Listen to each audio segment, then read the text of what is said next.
Hello and salut everybody. Question of the day is, what do you tell your children about African regime? Yeah, what do you tell your children about African regime?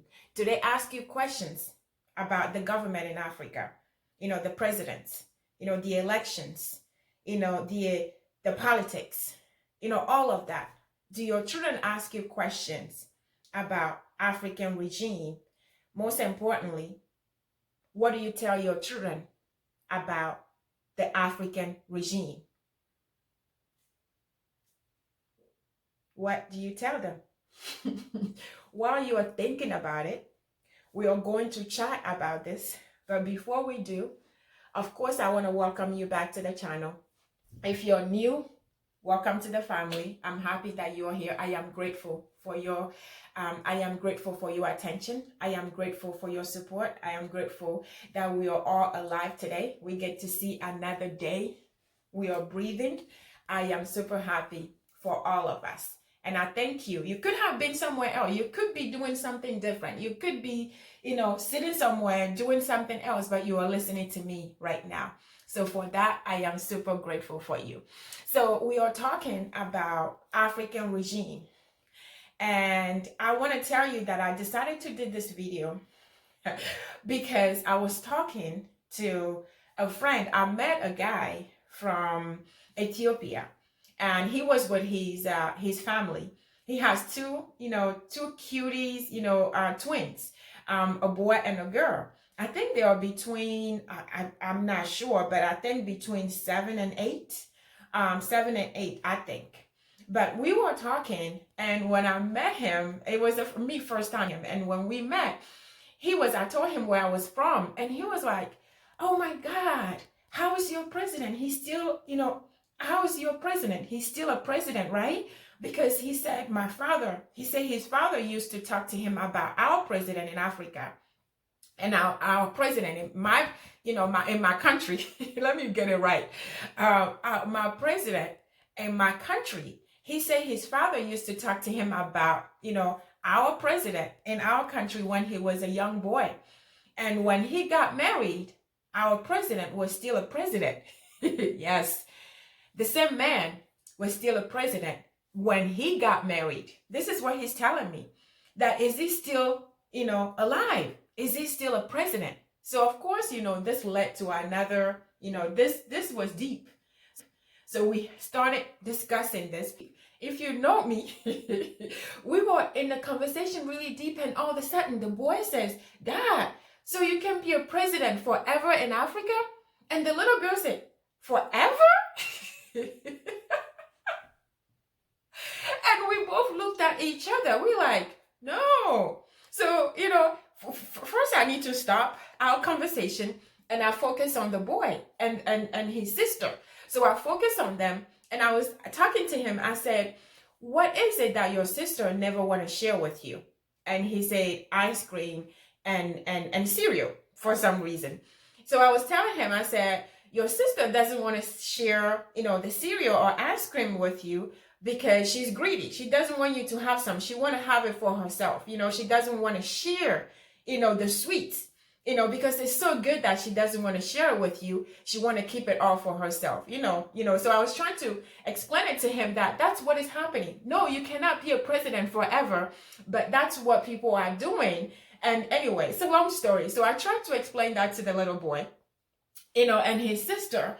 And I know that his father is going to continue explaining this to him when they get home. But that was how I tried to explain it to, to this little boy. That just made me think, what discussions are we having in front of our children, and what our children questions are, and how are we addressing it with them? What are we telling them about the African regime? What are we telling them about how things are in Africa? What are we discussing with them? Are we even having enough conversation, enough discussions for them to even ask us the question?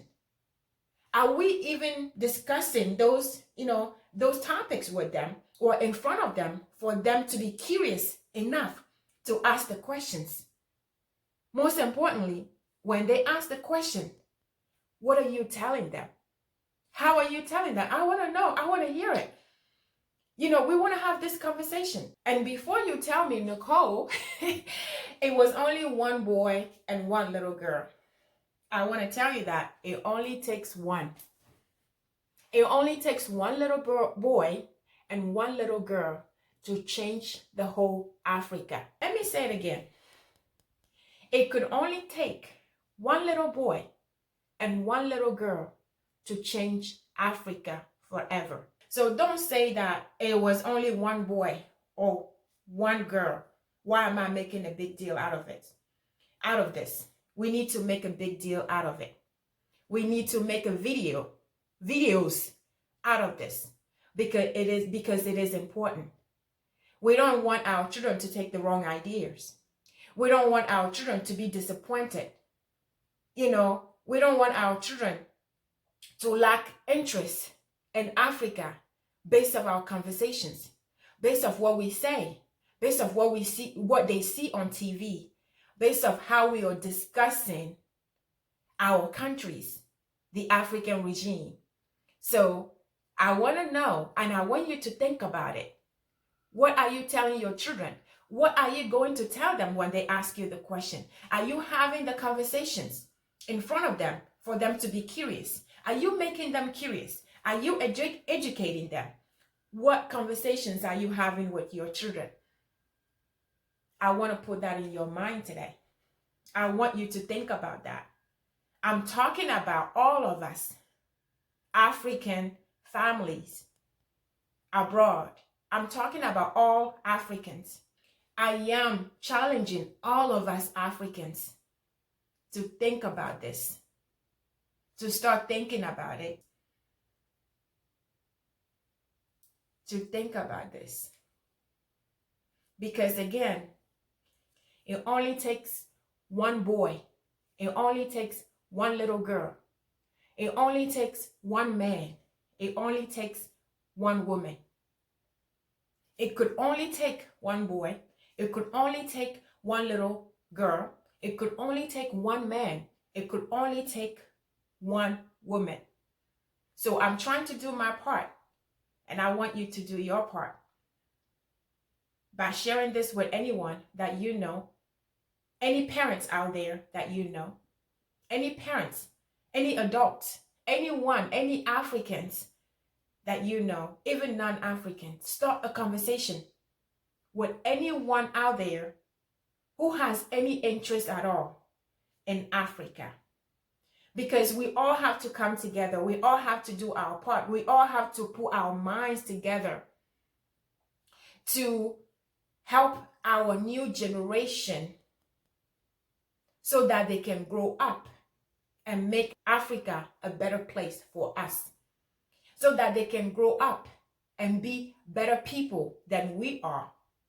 So that they can grow up and do better than we are doing. So that they can grow up and be smarter than we are. So I will see you next time you see me, but stay safe and blessed.